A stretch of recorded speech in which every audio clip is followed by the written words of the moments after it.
Guys, আসসালামু আলাইকুম। আজকে আমি রান্নাবো সন্দেশ দিয়ে চা খাবো, তো সেই জন্যে আমি আগুনটা ধরিয়ে চাটা বসিয়ে দিলাম। আমাদের চাটা হোক। এই যে দেখতে পাচ্ছেন, এবার আমি এই সন্দেশগুলা কেটে নেব।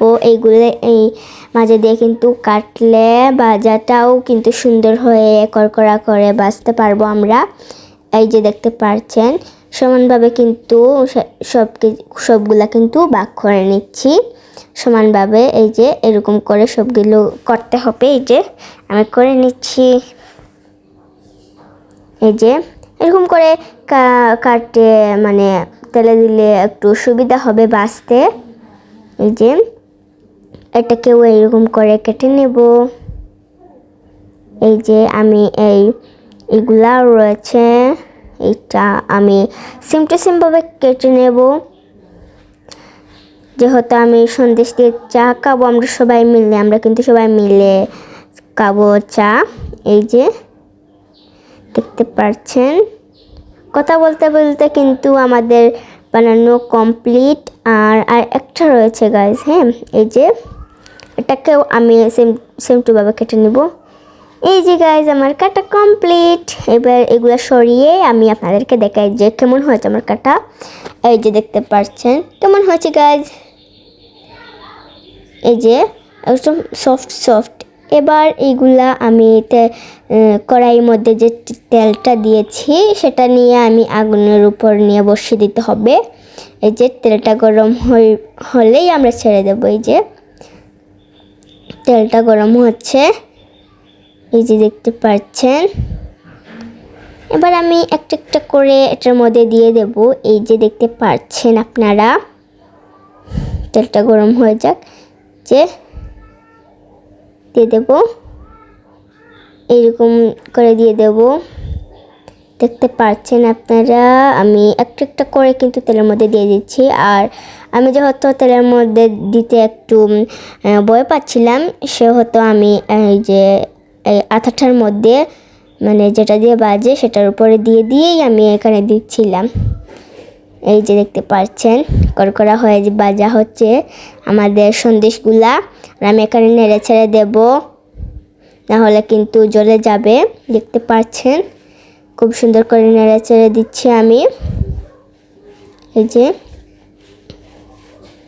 এবার এইগুলাও দিয়ে দেব আমি খুব সুন্দরভাবে। এগুলো কিন্তু এক জায়গায় দিলে কিন্তু চোট লাগে যাবে আর ছুটতে পারবে না এগুলা। সেই জন্যেই আমি কিন্তু একটা একটা করে মেলে দিচ্ছি।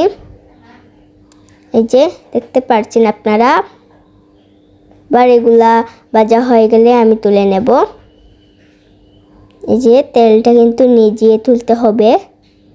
এই যে দেখতে পাচ্ছেন সবগুলা কিন্তু এরকম করে তুলতে হবে। এই যে কথা বলতে বলতে কিন্তু আমাদের তুলাও কমপ্লিট। এবার বাকি মানে যেগুলা রয়েছে সেইগুলাও দিয়ে দেব আমি একটা একটা করে।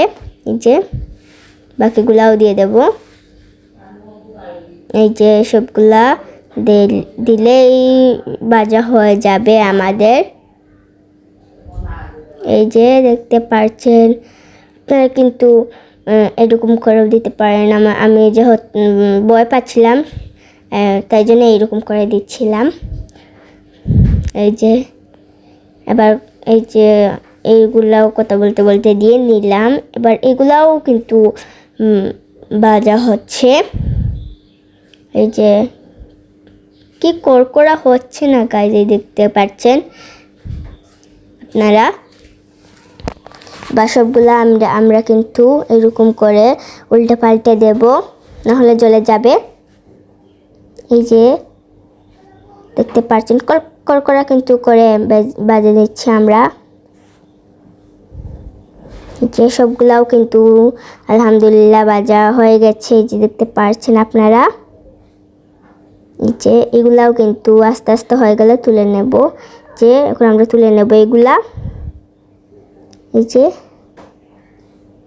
এখন আমাদের তুলা শেষ, সন্দেশগুলা কিন্তু আমাদের ভাজা শেষ। এবার আমরা এই যে চাটা রানবো, মানে যে চাটা তৈছিলাম সেটা এখন আমরা রেঁধে তারপর খেয়ে নেবো। এই যে এটাও কিন্তু আগুনের মধ্যে দিয়ে দিচ্ছি আমরা। এই যে